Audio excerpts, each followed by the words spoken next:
상가는 1년. 상가 또 3년 여기서 나오지? 자, 상가 임대차는 최단기간 1년을 보장해 줍니다. 그리고 내용은 아까처럼 똑같아요, 여러분. 그러면 상가 임차인이 6개월 임대차 했다. 그러면 상가 임차는 6개월이 유효하다고 주장할 수도 있다, 없다? 있다. 1년간 보장해 달라고 주장할 수도 있다, 없다? 있다. 근데 1년보다 장기로 정했다. 그럼 이건 유효하죠? 그럼 누구도 지켜야 된다? 임차인도 지켜야 됩니다. 그러면 법을 모르는 사람들이 이걸로 엄청 당하는데, 임차인들은 임대차를 길게 하는 게 좋다, 짧게 하는 게? 임차인들은 짧게 하는 게 좋아요. 길게 하면 안 돼요. 임대인은 길게. 그래서 실제 제 친구 사연인데, 그놈은 주위에 변호사나 법 공부한 놈, 강의한 놈 엄청 많고, 지 와이프는 또 경제학과 출신인데 뭘 물어보고 뭘 계약을 하든지 말든지, 집은 돈이 좀 있는데 자기 와이프 심심하다고 커피숍을 하겠다고 상가를 임대차 했는데, 중개사 말 믿고 이걸 약정을 5년 약정했어요. 5년 상가 약정을 5년에서 들어가는데, 문제는 상권이 무지무지하게 안 좋아요. 아니 6개월 장사했는데 전기요금 수도요금도 안 나와. 그러니까 6개월 손님보다 파리가 더 많아요. 그래서 장사 좀 하다가 이제 장사 쉰 겁니다. 휴업 하면서 상가 내놨는데 상권 안 좋으니까 이거 누가 들어온다 안 들어온다? 안 들어온다. 그래서 어른 1년 지나면 보증 내주겠지. 근데 상가 임대는 더 잘 알죠. 자기 상권 안 좋은 거. 그러면 임차인이 3기 석 달치 차이면 연체하면 너 나가 쫓아낼 수 있죠. 근데 쫓아내면 다른 사람 안 들어온다니까요. 그러면 나가라 소리 한다 안 한다? 안 하고 계속 보증해서 월세를 까죠. 공제. 방법이 없어. 아무런 방법이 없어요. 그 다음에 이제 와서 상담하는데 뭐라고 해줍니까? 방법 없다. 방법 없습니다. 그러다가 진짜로 2년 6개월 동안 해가지고 이 월세로 보증금 다 까이고 한 푼도 없이 그냥 나왔습니다. 권리금이 뭐 아무것도 없이.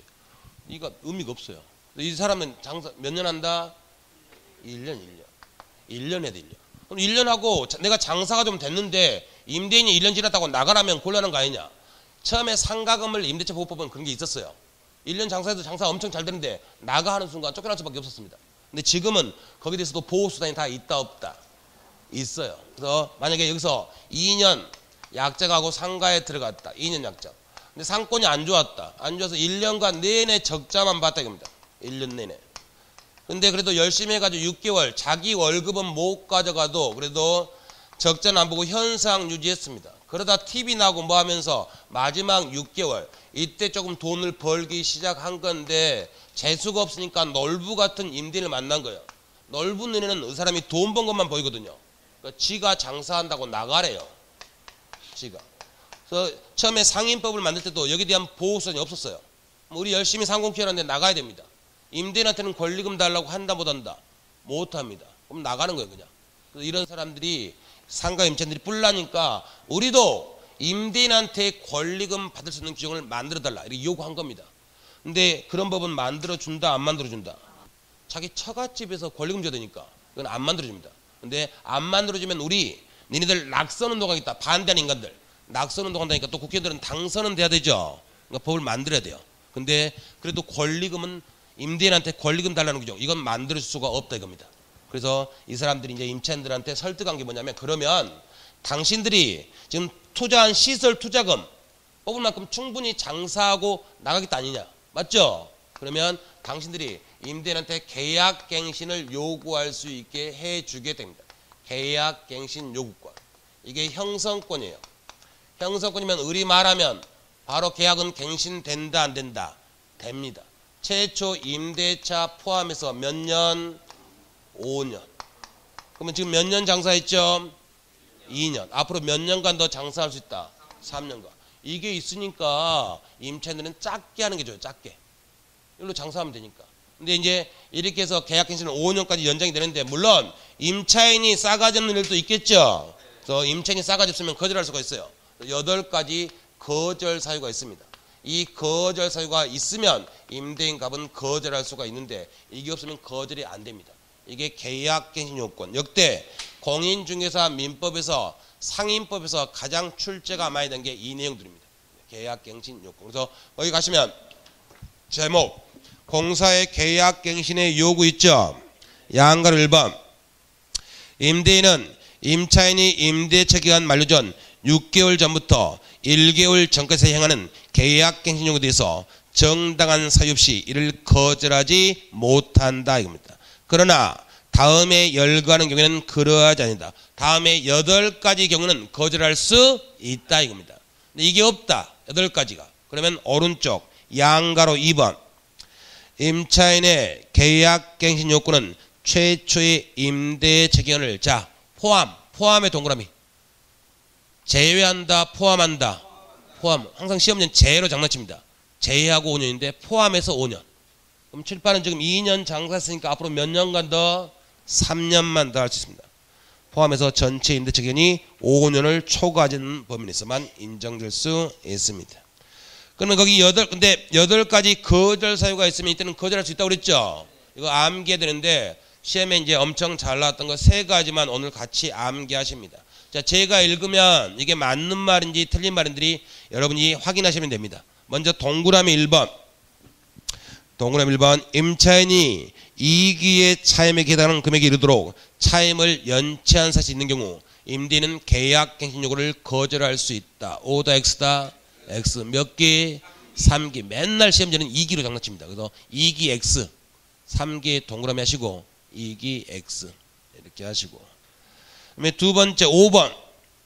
5번도 판단하십니다. 5번. 임차인이 임차한 건물의 전부 또는 일부를 고의나 과실로 파손한 경우 임대인은 갱신 요구를 거절할 수 있다. O다 X다. X. 고의과실이다. 고의 또는 중과실. 중과실. 그래서 항상 시험 문제는 중자를 빼고 그냥 과실로 내거나 앞에 경자를 넣죠. 경과실이 나옵니다. 거기다가 중대한 과실에다가 밑줄 하시고 경과실 X. 큰 실수로 파손해야만 거절할 수 있는 거지 작은 실수로 파손했다. 이때는 거절이 안 됩니다. 그 다음에 오른쪽 7번. 임대인이 다음 강목. 목 설명드렸죠. 가나다라 나오면 다 어떻게 읽는다? 가목, 나목, 다목 이렇게 있죠. 다음 강목에 어느 하나에 해당하는 사유로 목적 건물의 전부나 일부를 철거하거나 재건축하기 위해서 목적 건물의 점유를 회복할 필요가 있는 경우에는 거절할 수 있다. O다 X다. X. 다시요. 임대인이 다음 강목에 어느 하나에 해당하는 사유로 목적 건물의 전부 또는 다음에 뭐? 대부분의 동그라미. 대부분인지 일부가 아니에요. 일부 X. 시험 문제가 너무 추접스럽지 않습니까? 이런 거 장난치는 거. 근데 추접스러운 게 아니고 이걸로 임차인들이 너무나 많이 당했거든요. 그래서 이건 굉장히 중요한 겁니다. 자, 을이 한 1000평짜리 건물의 상가 임차인이에요, 여러분. 상가 임차인인데 을이 계약 갱신을 요구한 거예요. 그럼 임대인이 8가지 거절 사유가 있으면 거절할 수 있죠. 그게 없어요. 그럼 임대인들은 너무너무 싫어합니다, 이거. 왜 그러냐면 계약 갱신을 임차인이 요구하죠. 요구하면 장사가 좀 된다는 거죠. 그럼 임대인이 보증금 차임을 올릴 수 있어요. 근데 올리는 게 9%로 제한돼 있어요. 그러니까 보증금 1억이면 그 다음에 올릴 때 1억 90만 원밖에 못 받아요. 근데 상권이 발달하면 이 사람 내보내고 다른 사람 들어오면 보증금 2억 3억을 받을 텐데 90만 원밖에 더 못 받으니까 너무너무 싫어하거든요. 근데 이게 없어. 그래서 이 사람들이 했던 게 뭐냐면 이 법을 그래서 만든 건데 1000평짜리인데 여기 이만큼 0.1평 나 이거 철거할 거야. 그러니까 너 나가 이렇게 한 겁니다. 이렇게 해서 많은 임차인들을 쫓아낸 거거든요. 이걸 막기 위해서 전부 또는 일부다. 전부 또는 대부분. 전부 또는 대부분. 이걸 들어간 겁니다. 일부가 아니고 대부분. 그러면 3가지. 너무너무 많이 나왔으니까 자 3가지. 자, 임차인이 차임 연체했다. 2기다. 3기다. 3기. 임차인이 목적물을 파손했다. 고의 또는 과실이다. 고의 또는 중과실. 고의 또는 중과실. 임대인이 목적 건물에 임대인이 철거하거나 재건축하기 위해서 목적 건물의 점유를 회복해야 된다. 이때 전부 또는 일부다. 전부 또는 대부분. 전부 또는 대부분. 그 3가지 정리하시면 됩니다. 이렇게 하시고 뒤로 넘기시면 03 집합건물법. 자, 여러분이 지금 공부하시는 민법은 1946년부터 만들기 만들기 위해서 준비했고 58년에 만들어서 60년에 공포하고 62년 1월 1일부터 시행되고 있습니다. 그럼 그 민법을 만들 때 50년대, 60년대 초 이때 우리나라 아파트가 거의 있었다 없었다? 없습니다. 그러니까 민법은 아파트를 예상 못하고 민법을 만들어 놓은 겁니다. 근데 1970년대 중반부터 아파트들이 엄청 생기면서 민법으로는 문제 해결이 된다? 안 됩니다. 그래서 이 아파트들에 대한 문제를 해결하기 위해서 80년 초에 만든 법이 집합건물법입니다. 그럼 집합건물이 뭡니까 하면 아파트, 주상복합, 콘도미니엄, 다세대, 연립, 빌라 이런 것들 다 포함해서 집합건물 이렇게 부릅니다. 여러분들 그냥 대표가 아파트니까 아파트 하시면 됩니다. 그럼 아파트는 여러분 한 동이 한 사람 거다 주인이 여러 명 있다. 이게 한 동에 아파트가 있으면 101호, 201호, 301호, 401호 다 주인이 다르죠.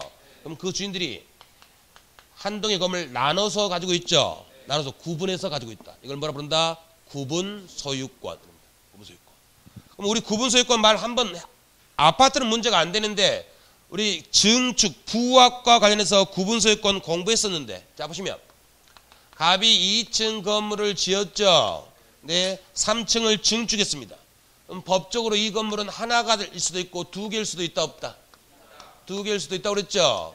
부합에서 공부했죠. 이 3층 부분이 구조상, 이용상, 독립성이란 걸 가지고 있고 그다음에 소유자가 구분행위 보통 등기로 하는데 반드시 등기로 하는 건 아닙니다.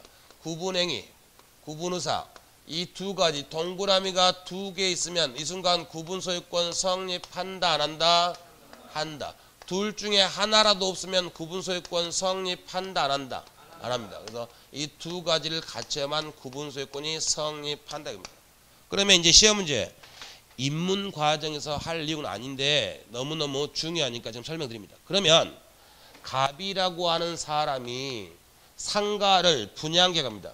우리나라는 모든 분양계약이 선 분양 후 시공이죠. 지금 상가 있다 없다? 없습니다. 근데 상가 분양계약을 여러 사람하고 한 거예요. 그러면 여러 사람하고 상가 분양계약을 했다는 것은 갑이 나중에 지을 상가를 한 사람한테 통째로 넘긴다. 다 나눠서 구분해서 넘길 생각이죠. 그럼 이것 자체로 지금 구분행위를 한 거다 안 한 거다? 한 겁니다. 구분의사가 드러난 거예요. 그 다음에 그럼 구분의사가 드러났죠. 그럼 이것만 있으면 돼요. 근데 건물을 지었는데 건물이 다 올라가서 다 구획을 나눠서 구조상, 이용상, 독립성을 가졌다. 그럼 이것도 갖췄죠. 그럼 바로 그 순간 구분소유권 성립한다 안 한다? 합니다. 아직 건물만 짓지 집합건축물 대장에 등록 안 했고 구분건물로서 등기 안 했어요. 그래도 이미 구분소유권은 성립했다 안 했다? 했다. 그러면 자 최근 5년간 두 번 나왔는데 또 나옵니다.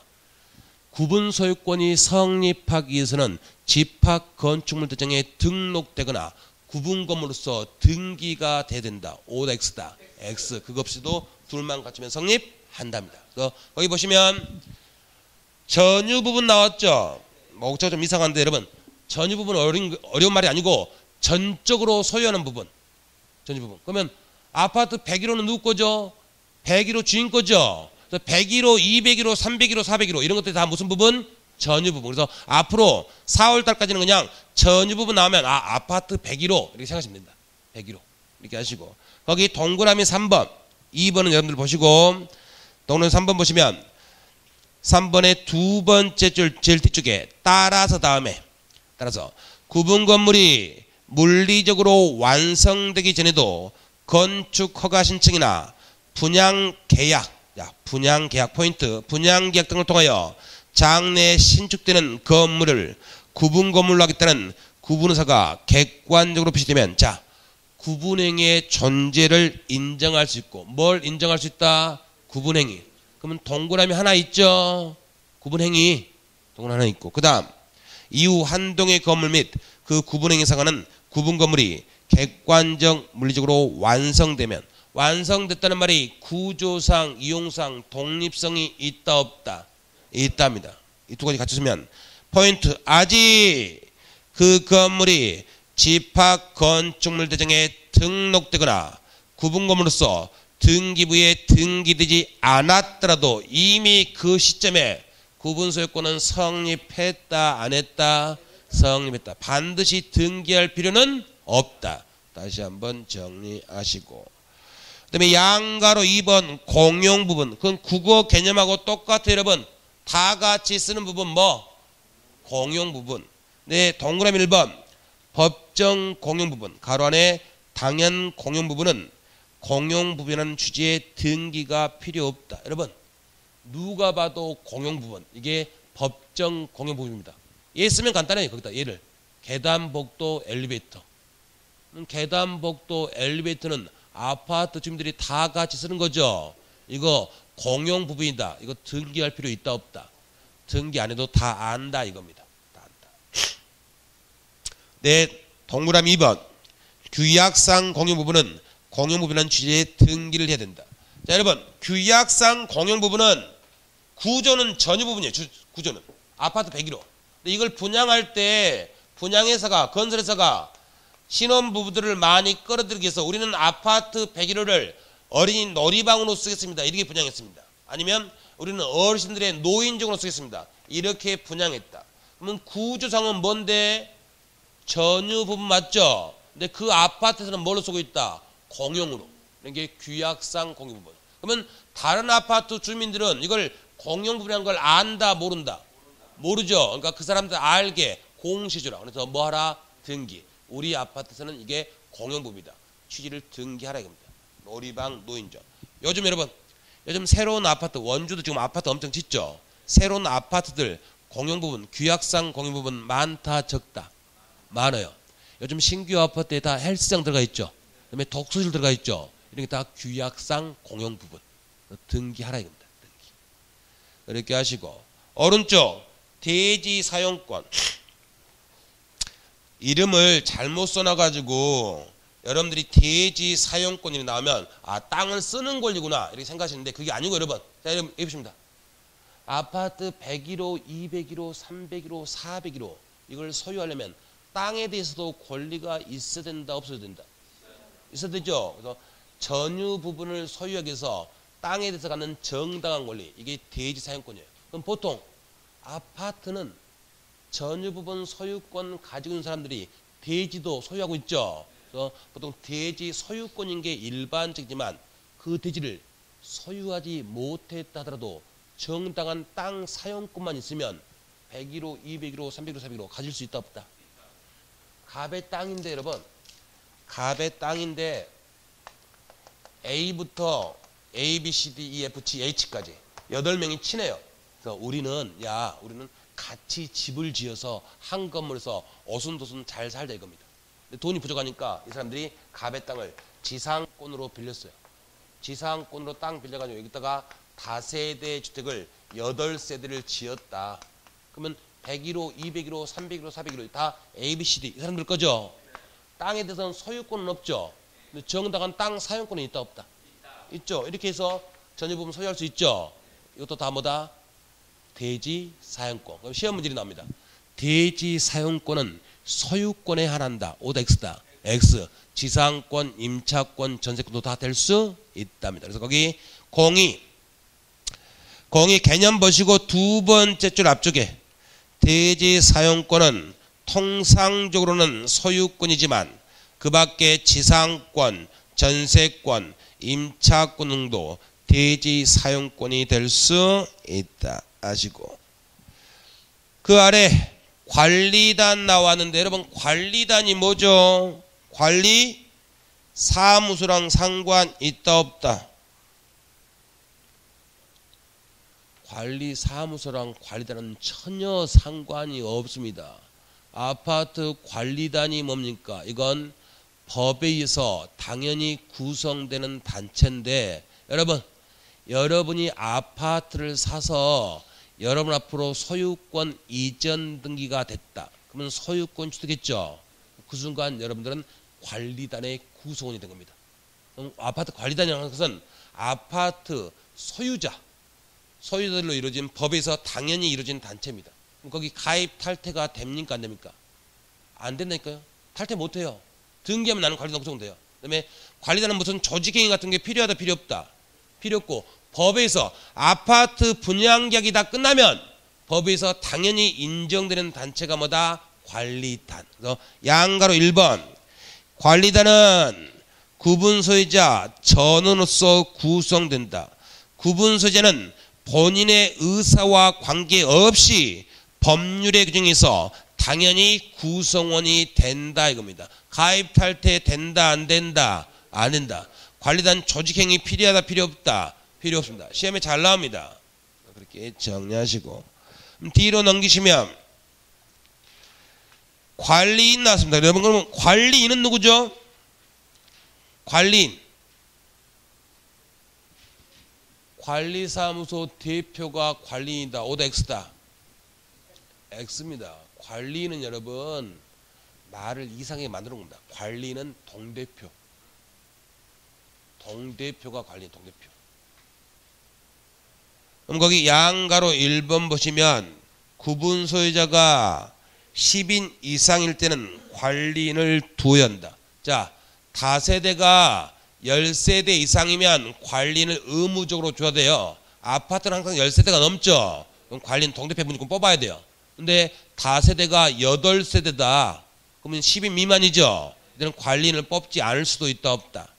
있습니다. 그럼 시험 문제. 자, 집합 건물이 이제 존재하고 분양이 끝났어요. 분양 끝나면 관리단은 반드시 존재한다 안 한다? 관리단. 관리단은 반드시 존재한다니까요. 소유자들로 당연히 구성되니까. 집합 건물이 존재하면 관리단은 반드시 존재하는데 관리는 반드시 있다 없을 수도 있다.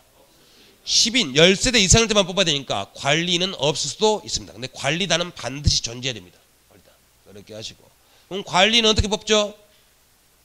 관리인. 그렇죠. 동대표 선거로 뽑죠. 선거. 근데 여러분 아파트 101호에 임차인 살아요. 임차인이. 임차인 사는데 그 사람이 인기가 좋아가지고 그 사람이 동대표 당선됐다. 그럼 그 사람도 관리인 됐다 안 됐다? 됐습니다. 아파트 물론 우리나라 대부분 여러분 아파트 사시는 분들 규약 봤다 안 봤다? 규약 안 보셨죠 한 번도?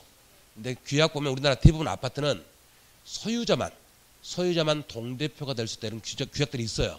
근데 그 아파트 규약에 그런 게 없다면 법적으로는 소유자가 아니더라도 동대표 될 수 있다 없다? 있어요. 시험에 잘 나옵니다. 임차인도 또 뽑히면 동대표 된다니까요.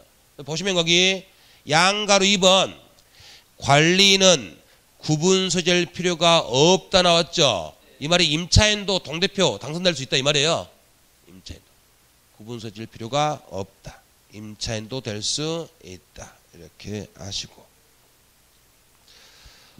그 다음에 오른쪽 가등기 담보 등에 관한 법률 나와 있는데 자 여러분 여기 갑의 5억짜리 땅에 을이 1억을 빌려주고 저당권을 설정했다면 1억 이자를 아무리 많이 받기로 5천만 원 폭리를 취해가지고 24% 이상 못 받는데 이걸 받기로 했다 칩니다. 그러면 이걸 폭리다 치더라도 갑이 돈 안 갚으면 을은 뭐밖에 할 수가 없죠. 돈 안 갚으면 저당권자는 뭐 한다? 경매. 경매하면 얼마 받아가는데요? 1억 5천. 더 이상의 폭리는 취할 수가 있다 없다? 없습니다. 근데 이제 사채업자들이 이거 말고 내가 폭리 취할 다른 방법이 없을까 연구를 한 겁니다. 연구하셨는데 자 어떤 사람이 돈 빌리러 왔다. 돈 빌리러 왔는데 이 돈 빌리는 사람이 당신 돈 갚을 자신 있습니까 없습니까 물어보면 돈 빌리는 사람이 갚을 자신 없다는 사람은 있다 없다? 없다. 다 갚을 자신 있다고 하니까 그러면 네가 갚을 자신 있으니까 내가 돈을 이만큼 빌려줄 테니까 네가 못 갚으면 대신 네 땅을 나한테 넘겨라. 대신 물건으로 갚아라. 대신 물건으로. 돈 갚는 게 뭐죠? 변제. 대신 물건으로 갚기로 예약을 이렇게 하는 겁니다. 예약을 하는데 우리는 아직 돈만 빌려준 채권자예요. 그러면 갑이 땅 팔아버리면 우리는 그 땅을 취득할 수는 없죠. 땅 판 걸 맡겨서 담보 목적으로 가등기를 합니다. 이게 가등기 담보예요. 아니면 우리 갑한테 담보 목적으로 일단 나한테 소유권 이전 등기 했죠. 이렇게 합니다. 이게 소유권 이전 등기 했다는 말은 형식상 소유권이 넘어갔죠. 넘어간 게 양도. 근데 소유권을 완전히 넘겼다 담보 목적으로. 담보 목적. 이 기본 개념 정리됩니다. 자시오. 담보 목적으로 가등기 하면 그걸 뭐라 부른다? 가등기 담보. 바꿔서 담보 가등기 똑같은 말이에요. 근데 이걸 암기해야 된다. 이거. 책 읽을 때 필요하니까. 담보 목적으로 소유권 이전 등기를 해주면 뭐라 부른다? 양도 담보. 양도. 소유권 이전 등기. 자, 이렇게 합니다. 이렇게 해놨는데 이러면서 이제 을이 서류를 가지고 있어요. 가지고 있는데 갑이 다행히 변제기에 돈을 다 마련했어요. 마련해서 을한테 12월 31일 날 찾아와가지고 변제기에 을의 집 초인종을 누릅니다. 그럼 을은 집에 있어도 있다 없다? 집에 있어도 안 받아. 없는 것처럼 안 받아요. 그러면 순진한 갑, 아, 을이 없구나. 나중에 연락 오겠지. 갑니다. 그런데 연락 준다 안 준다? 안 주고 이미 갖고 있던 서류로서 지가 부동산 꿀꺽 해버리거나 남한테 팔아버립니다. 그러면 갑이 발끈해서 소송하겠죠. 소송하더라도 갑이 소송을 이기려면 내가 돈 가지고 너네 집에 갔다. 이걸 증명을 해야 되는데 증명이 안 돼버리면 증명 힘들어요. 증명이 안 돼버리면 갑은 돈 얼마 빌렸는데 1억. 그런데 5억짜리 땅을 날라가 버립니다.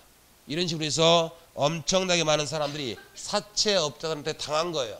그러니까 이걸 마련하기, 이걸 금지하기 위해서, 보호하기 위해서 여러분 우리 임차권도 주택 임차권 먼저 집주인 바뀌면 임차인을 쫓겨줬죠. 그걸 보호하기 위해서 먼저 뭐에서 법을 만들었다? 민법에서. 뭘? 등기. 그래도 똑같아요. 그래서 민법으로서 이걸 막아보자 해가지고 여러분 시험범위가 아닌데 607조하고 608조라는 법조를 만들었습니다. 만들어가지고 뭐 의미는 없는데 여기서 법이 민법이 뭐라고 했냐면 네가 소유권 가져가는 건 인정하겠다 이겁니다. 인정하는데 차액은 채무자한테 돌려주라 이겁니다. 차액을. 그러면 을이 부동산 소유권은 취득했는데 얼마를 갑한테 돌려주라. 3억 5천. 그러니까 폭리를 취한 걸 막겠다 이겁니다. 그러면 이제 폭리가 된다 안 된다? 아닙니다. 그럼 을이 포기한다 안 한다? 이 사람들은 법을 어길 것도 연구하는 거예요. 이 사람들은 공인중개사 공부하면 한 석 달이면 합격할 겁니다. 눈에 불을 켜고 밤새 공부해가지고. 다른 방법이 없을까? 찾아냅니다. 찾아내가지고 을이 똑같아요. 갑이 돈 빌려놨더니 이렇게 하기로 했습니다. 다 하고 하나만 더 하자. 뭔데? 따라와. 둘이 손잡고 법원 갑니다. 법원 가서 제소전 화해란 걸 합니다. 여러분 제소가 소송을 제기한다는 겁니다. 이걸 근데 화해, 서로 합의한 거예요. 근데 두 사람이 합의한 게 아니라 어디 가서? 법원 가서. 여러분도 할 수 있어요. 여러분도 지금 현재 누구랑 싸우고 있다. 그러면 합의서를 작성해가지고 쉬는 날 법원 가면 됩니다. 법원 가서 우리 이러이러한 합의서 하여 왔습니다 하면 법원 직원이 신임 법관 하나 불러내요. 법관 불러서 법관이 도장 꽝 찍어줍니다. 그럼 그게 판결문하고 똑같은 효력이 있어요. 판결문. 나중에 이제 집행할 때 따로 소송하지 않고 바로 집행할 수 있습니다. 그래서 이걸 하재요. 갑은 뭔지도 몰라. 알았어. 갑니다. 그래서 판사한테 갔는데 여기 명륜동 1-1번인 땅이 5억짜리다. 근데 화해 내용이 우리는 명륜동 1-1번인 땅 시가를 2억으로 합의합니다. 이렇게 합니다. 2억. 판사가 도장 꽝 찍어버려요. 그럼 이게 판결입니다. 판결. 그러면 나중에 갑이 돈 못 갚으면 원래는 을이 갑한테 돈을 얼마를 줘야 되는데 3억 5천. 근데 이제 얼마를 합의했다? 2억. 그럼 남도 얼마만 준다? 5천만 주고 5억짜리 땅을 꿀꺽 갑니다. 이래서 계속 폭리를 취하는 거예요. 그럼 민법으로 문제결이 된다 안 된다? 안 됩니다. 그러면 우리 아까도 주택도 민법으로 문제결이 안 되니까 주택 임대차법 만들었죠. 이것도 마찬가지. 이거 안 되겠다. 그래서 이걸 막기 위해서 만든 법이 가등기 담보등기 하는 법입니다. 이걸 만들었습니다. 근데 이걸 누가 만들었냐 하면 전두환 대통령이 장군 시절에 아직 박정희 대통령 사망하시고 실권을 장악했죠. 근데 인기가 별로 없으니까 자기 인기 끌려고 이것 막으라고 서울대 돌아가셨으니까 서울대 황적인 교수님한테 야 이런 법 만들라고 시킨 겁니다. 근데 문제는 전두환 대통령에 대한 호불호는 떠나고 그 사람의 성정은 단순하고 좀 무식하죠. 무대포. 그러니까 법을 한 달 안에 만들어서 통과까지 시키래요. 연구할 시간이 있다 없다? 없다. 그럼 여러분이 학교 다닐 때랑 똑같아요. 숙제는 해야 되는데 안 했다. 그럼 어떻게 하죠? 보고 베끼죠. 그럼 그 사람들도 서울대 황정희에서도 법을 보고 베낍니다. 어느 나라 법을? 일본 법을. 근데 베끼는 게 너무 심했어요. 토시 하나까지 똑같아요. 그래서 우리나라 가등기 담보법하고 일본 가등기 담보법은 지금 펴놓으면 똑같아요. 아예 모든 내용이 너무 똑같습니다. 근데 우리나라하고 일본 사정이 같다 다르다. 다르니까 법이 달라져야 돼요. 여러분 일본은 여러분들이 영화 같은 데나 이런 거 봤던 거 돈을 안 갚았더니 공사장에서 콘크리트 탓을 하면서 사람 묻어버렸다. 아니면 드럼통에 사람 넣어가지고 바다에 빠져버렸다. 우리 영화에 나오는 거 이것들 있죠. 영화에 있는 게 아니고 실제 상황에 있어요. 일본에서 다 한 것들입니다. 일본은 지금 사체시장을 누가 장악하고 있죠? 야쿠자들이. 1945년에 패망하고 군인들이 일본 군인들이 귀국했는데 폐전병들이니까 고향에서 반겨주지 않으니까 도쿄를 안 떠나고 도쿄 살고 있다가 돈벌이가 없으니까 매춘하고 사채벽에 뛰어들었거든요. 걔네들은 엄청나게 이거 심하게 하니까 그걸 만들기 위해서 일본에서 가담을 만들었는데 우리나라는 그 정도가 아니죠. 우리나라는 시대극 보면 명동 사채업자들 나쁜 놈도 있는데 좋은 사람도 나온다 안 나온다. 좋은 사람 나온 이유는 우리나라는 그게 필요했어요. 은행이 발달 안 해가지고. 근데 그걸 전면적 금지했습니다. 그럼 판사들이 이 법을 좋아한다 싫어한다. 판사들 싫어하죠. 자존심이 상하잖아요. 자기도 법을 공부했는데 일본 법을 그대로 베끼니까 자존심 상하니까 이 법을 싫어합니다. 제가 여러분 지금 뭐 주무시지 말라고 농담하는 게 아니고 이게 이제 굉장히 중요한 시험 문제예요. 그럼 판사들이 이 법을 싫어한다는 말은 판사들은 이 법의 적용 범위를 넓힌다 좁힌다. 싫어하는 법이니까 될 수 있는 대로 이 법을 적용을 안 시키려고 그래요. 굉장히 좁힙니다. 그래서 판사들은 오로지 딱 이 법에 규정된 그 사항만 이 법을 적용하지 여기서 어긋난다. 그러면 절대로 이 법을 적용하지 않습니다. 그럼 이 법에 뭐라고 되어 있냐면 1조에 이 가등기 담보법은 돈을 빌려줄 때 적용한대. 돈을 빌릴 때. 그럼 돈을 빌려주는 계약이 뭐죠? 여러분 바로 나와야 된다니까 바로 제가 농담을 한 게 아니고 친구한테 10만 원만 꽂아지 말고 친구한테 10만 원만 소비대차하자. 그래서 바로바로 자기를 만들어야 됩니다. 그래서 돈을 빌려주는 게 뭐다? 소비대차. 그럼 그 빌려준 돈을 뭐라고 합니까? 물어보면 빌려준 사람 쪽에서는 돈을 빌려줬죠. 대여금. 빌린 사람은 빌릴 차자. 빌려서 썼죠. 차용금. 그래서 우리 판사들은 이 법을 오로지 이 경우 대여금, 차용금 이때만 정합니다. 이때만. 이 돈이 아니면 절대 적용 안 해요. 그 말의 의미는 잡으십니다. 여러분. 갑하고 을하고 을이 갑한테 공사대금 1억을 받을 게 있는데 갑이 안 줘요.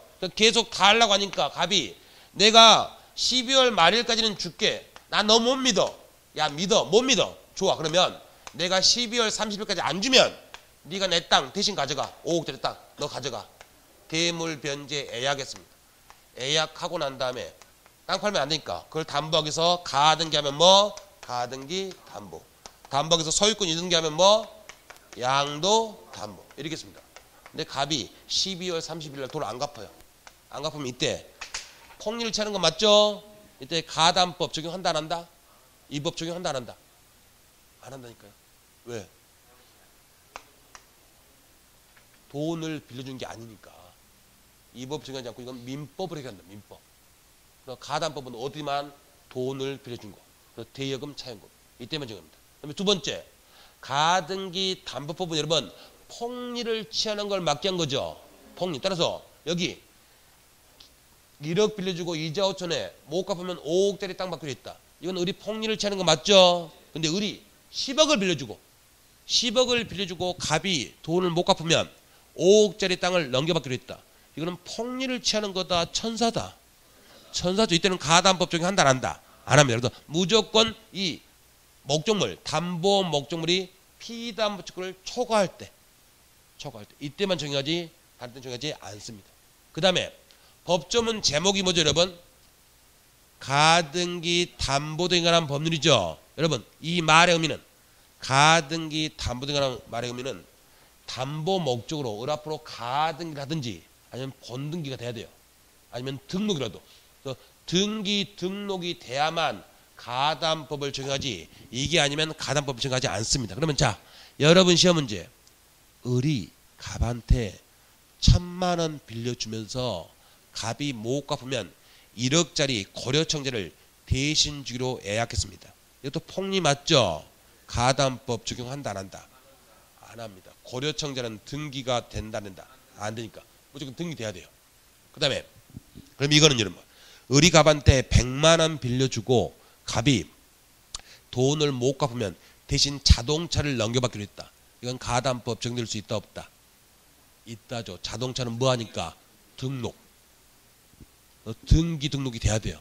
그게 안 되면 가담법 적용하지 않습니다. 여러분 가등기 담보법은 조금 있다가 이제 절차 나오는데 절차는 너무너무 어려워요.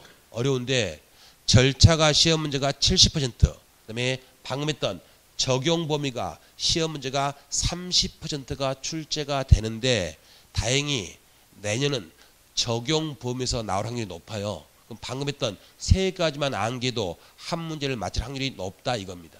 그 세 가지 정리하시는데 거기 02 가등기 담보법의 적용 범위 있죠. 양가를 번 소비대차에 기한 채권 나왔죠. 소비대차에 동그라미 하시고 이거 대여금이나 뭐 차용금. 그래서 내용 보시면 매매대금 채권, 자 공사대금 채권 등을 담보기서 가등기하면 가등기담보, 그다음에 소유권 이전 등기하면 양도담보. 이때는 가등기 담보법이 적용된다, 되지 않는다, 되지 않는다. 여러분 거기 지금 매매대금하고 공사대금만 나왔죠. 그거 아니고 다른 거 나오더라도 외상대금, 물품대금 다른 거 나와도 고민한다 안 한다? 안 합니다. 무조건 이게 아니면 가담법 적용하지 않습니다. 자 여러분 그리고 시험지 푸는 요령. 그럼 여러분 시험지 이렇게 나왔어요. 대여금하고 매매대금 이걸 동시에 담보할 목적으로 가등기했다. 근데 가등기 담보법 적용된다 안 된다? 된다 안 된다? 안 된다. 우리 판사들은 이 법 너무너무 싫어한다. 두 개 같이 있어도 이 법 적용하지 않습니다. 오로지 뭐만 있을 때만 대여금. 지금 제가 하는 게 다 여러분 시험에 몇 번씩 나왔던 기출문제예요. 근데 이 기출문제를 그냥 단순 암기하기보다는 자 전제 다시요.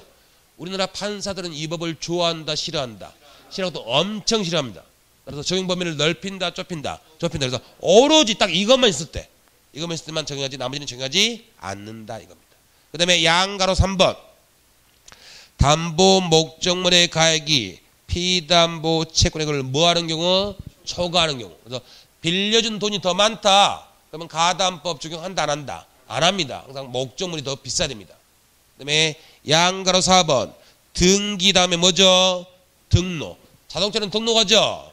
등기 등록에서 공시되는 물건이나 재산권. 그래서 고려청자는 된다 안 된다? 안 된다 이겁니다. 이렇게 해서 세 가지 정리하시고 그 다음 여러분 넘기지 말고 그 법조문 보시면 법조문 제목이 다시 뭐죠? 가등기 담보에 관한 법률. O다 X다? X죠. 담보 다음에 뭐죠? 등. 이것 때문에 다시 여러분 이 개념 안 계십니다. 담보 목적으로 가등기하면 뭐다? 가등기 담보. 담보 목적으로 소유권 이전 등기하면 양도담보. 이게 또 있으니까 이게 담보 등에 관한 법률입니다. 그 다음에 나중에 시험을 푸는데 나 모르는 거 나왔더라. 간단합니다 여러분. 모르는 문제 나왔을 때 가등기 담보나 양도담보를 모르겠더라. 모르면 이거는 저당권하고 똑같아요. 우리 공부한 저당권 똑같습니다. 그럼 여러분 저당권이 설정된 부동산에 대해서 소유권이나 지상권이나 전세권 셋 중에 하나를 취득한 사람을 뭐라고 부르자? 제3취득자. 기본 개념들은 계속해서 암기된다니까요. 그러면 병이 가등기 담보권이 설정된 부동산을 병이 사왔다. 지 앞으로 등기했다. 그럼 일단 소유권 취득했죠. 그 병 뭐라 부른다? 제3취득자. 그래서 저당은 똑같으니까. 그럼 저당권자는 자기 등기한 날짜 따져서 남하고 우열관계 따지죠. 얘도 마찬가지. 가등기한 날짜, 이전 등기한 날짜 따져서 남보다 빠르면 얘가 이기고 늦으면 소멸할 수밖에 없다. 모르면 저는 똑같다 이렇게 하시면 됩니다. 여기 이제 가등기 담보법의 기본 개념하고 방금 세 가지 적용 범위 너무너무 중요합니다. 이렇게 정리하시면 되고 뒤에 03 보시면 가등기 담보권의 실행 나왔죠. 여러분 말 바꾸면 그 제목이 만약에 저당권의 실행이다. 저당권 실행 나면 두 글자로 바꿔서 읽자고 그랬죠. 뭐? 경매. 그러면 저당권은 실행 방법이 몇 가지다? 하나. 경매밖에 없어요. 근데 거기 가등기 담보권의 실행은 양가로 1번이 뭐죠? 권리 취득. 앞에 네 글자가. 오른쪽 양가로 2번 앞에 두 글자 뭐죠? 경매. 그러면 가등기 담보권의 실행 방법은 하나다, 두 가지다. 두 가지. 그럼 시험 문제. 자, 이렇게 나옵니다. 저당권하고 가등기 담보권의 실행 방법은 동일하다. O다, X다. X. 저당권은 하나. 가담법은 몇 개? 두 개. 그래서 여기서 이 을이 갑의 땅이 마음에 들어서 소유권 취득하려고 이거 했는데 이게 귀찮으면 을은 이거 하지 않고 을이 바로 경매 신청할 수도 있다, 없다. 경매 신청해서 지 순서 따라 돈 받고 빠질 수도 있습니다. 근데 그건 거의 시험에 안 내고 이제 을이 갑의 땅 권리를 소유권을 취득하는 방법. 근데 이 법을 만든 이유가 누구를 보호한 거다? 채무자 갑을 보호한 거죠. 을은 바로 소유권 끌고 갈 수가 있다, 없다. 없고 엄격한 청산 절차 4가지 절차를 거쳐만 비로소 소유권 취득할 수 있습니다. 이 4가지 절차가 조금 어려워요. 근데 이 절차에서 이제 시험 문제가 70%가 출제가 되는 겁니다. 이 절차 정리되는데 시간이 한 15분에서 20분 필요한데 중간에 끊기면 그림 끊기면 좀 이상하니까 좀 빠르긴 한데 좀 쉬었다가 마무리 짓도록 하겠습니다.